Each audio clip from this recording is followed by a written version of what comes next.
setelah dinanti kapan bakal dilengsarkan dari kursi kepelatihan klub, Ole Gunnar Solskjaer resmi dipecat oleh manajemen MU. Melalui media sosial Instagram mereka, Setan Merah mengumumkan bahwa Ole tak akan lagi berstatus sebagai pelatih klub. Kegagalan ini tak lepas dari kekalahan memalukan yang didapat MU di laga melawan Watford. Seperti diketahui, CR7CS harus terbantai dengan skor telak 4-1 dan membuat mereka kini hanya kumpulkan sebanyak 17 poin dari 12 laga.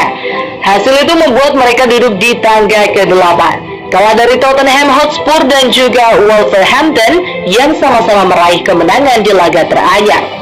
Selama menangani MU, Ole gagal mempersembahkan trofi buat Manchester United. Dia yang menangani klub dalam sebanyak 168 laga, tercatat mampu meraih 92 kemenangan, 35 hasil imbang dan 41 kali alami kekalahan. Setidaknya dalam daftar 5 pelatih terakhir yang tangani MU, Ole menjadi satu-satunya pelatih yang gagal persembahkan trofi. Sejauh ini belum diketahui siapa pelatih yang bakal menggantikan Ole. Direktur teknis Darren Flechter diklaim bisa mengambil tanggung jawab di pertandingan grup Liga Champions melawan Villarreal, di mana nantinya dia bakal dibantu oleh Michael Carrick.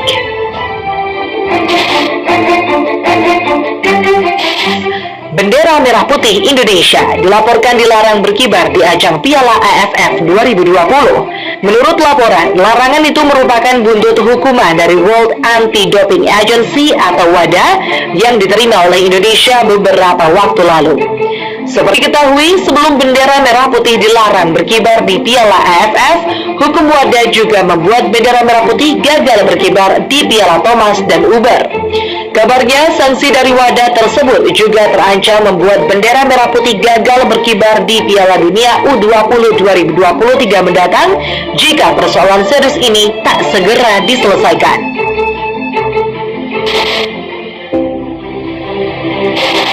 Dunia sepak bola sempat digegerkan dengan pengakuan seorang jurnalis tentang sisi lain dari olahraga ini.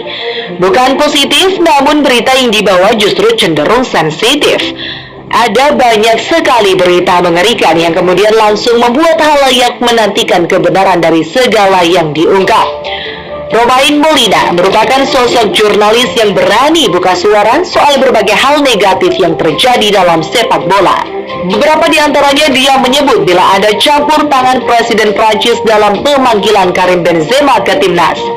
Kemudian bintang Real Madrid Ferland Mendy dikatakan pernah menendang kepala seorang wanita hingga terjatuh lalu menunjukkan alat kemaluannya. Yang tak kalah menghebohkan, Didier Deschamps pernah secara sengaja membuat pemainnya cedera. Kemudian yang masih hangat akibat kasus Benjamin Mendy, City trauma merekrut pemain Prancis dan sekarang akan menyelidiki kehidupan seorang pemain dulu sebelum mengontraknya. Berita tentang para pemain Arsenal terkadang menghirup gas dari balon helium di ruang ganti juga sempat diungkap. Lalu ada seorang pemain yang pernah di IPS 1 menderita penyakit dubur karena diperkosa berkali-kali ketika masih muda. Masih berlanjut, sang jurnalis juga mengatakan kalau terlalu banyak pertandingan yang sudah diatur dan dicurangi di benua Asia, Amerika Selatan, Amerika Tengah, Eropa Timur, dan Irlandia. Oscar Tabares dipecat Uruguay setelah 15 tahun melatih tim nasional. Keputusan itu tak lepas dari rentetan hasil buruk yang diterima Uruguay dalam beberapa laga. Tercatat, Uruguay menelan 4 kekalahan beruntun di kualifikasi Piala Dunia Qatar 2022 sehingga tertinggal 1 poin di belakang Kolombia di urutan keempat dengan 4 pertandingan tersisa. Dalam pernyataan resminya, Federasi Sepak Bola Uruguay menyatakan, Komite Eksekutif AUF menginformasikan bahwa mereka telah memutuskan kontrak Oscar Washington Tabares dan anggota staf tim nasional lainnya.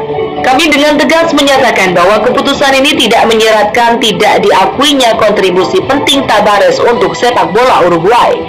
Kami salut dan mengakui hasil penting yang diperoleh dalam 15 tahun ini yang sekali lagi menempatkan Uruguay di puncak sepak bola dunia.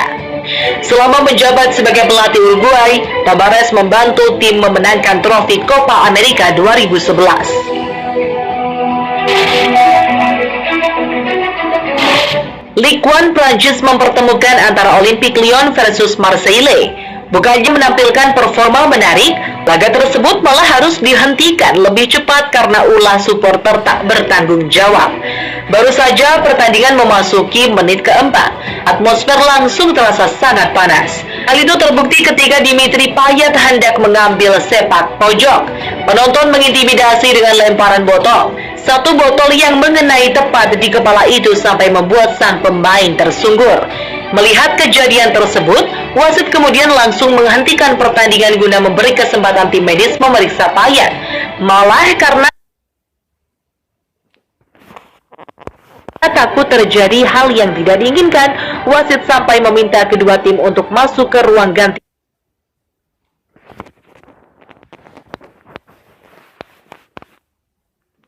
masing-masing. Sejak saat itu tidak ada kelanjutan lagi tentang pertandingan tersebut hingga muncul kabar bahwa laga antara Olympique Lyon versus Marseille resmi ditunda.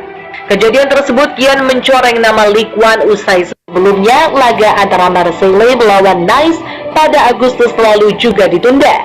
Saat fans Nice memasuki lapangan dan bentrok fisik dengan pemain dan staf Marseille. Dalam sepekan ini terjadi sejumlah momen menarik lainnya yang terangkum dalam judul serba pertama. Setelah resmi ditunjuk sebagai pelatih Spurs, Antonio Conte telah memenangkan pertandingan pertamanya di kompetisi Liga Primer Inggris. Itu terjadi setelah Hugo Lloris dan kawan-kawan berhasil tundukkan Leeds United dengan skor tipis 2-1. Beralih ke kompetisi La Liga, Xavi Hernandez juga berhasil mempersembahkan kemenangan pertama sebagai pelatih FC Barcelona. Usai tim Katalan memenangi laga melawan Espanyol dengan skor 1-0. Gol Memphis Depay membawa Barcelona meraih kemenangan pertama di era Xavi. Berikutnya muncul sebuah foto ketika untuk pertama kalinya Lionel Messi dan Sergio Ramos tampil dalam satu sesi latihan di PSG. Pemandangan yang terlihat canggung itu pun mengundang beragam reaksi dari warganet. Dalam laga PSG melawan Nantes, Lionel Messi akhirnya berhasil mencetak gol pertama di kompetisi Ligue 1. Messi menyumbang gol di menit ke-87 dan berhasil membuat skuad asuhan Mauricio Pochettino menang dengan skor 3-1. Terbang ke kompetisi Italia, dua tim yang menduduki peringkat teratas, Napoli dan AC Milan, sama-sama menelan kekalahan pertama mereka di kompetisi Serie A. Milan harus menelan kekalahan lebih dulu di laga melawan Fiorentina, skor 4-3. Sementara sehari setelahnya, Napoli yang meladeni perlawanan Inter Milan gagal meraih poin setelah ditekuk dengan skor 3-2. Dengan hasil ini, persaingan di papan atas Serie A kian terpanas. Sementara itu, Arsenal yang sebelum memasuki jeda internasional mampu mencatat raihan spektakuler dengan melewati 10 pertandingan di semua kompetisi tanpa kekalahan, kini harus menelan pil pahit usai mereka dibantai Liverpool dengan skor telak 4-0. Sadio Mane, Diogo Jota, Mo Salah, dan Takumi Minamino menjadi mimpi buruk The Gunners di mana masing-masing pemain mampu cetakkan 1 gol.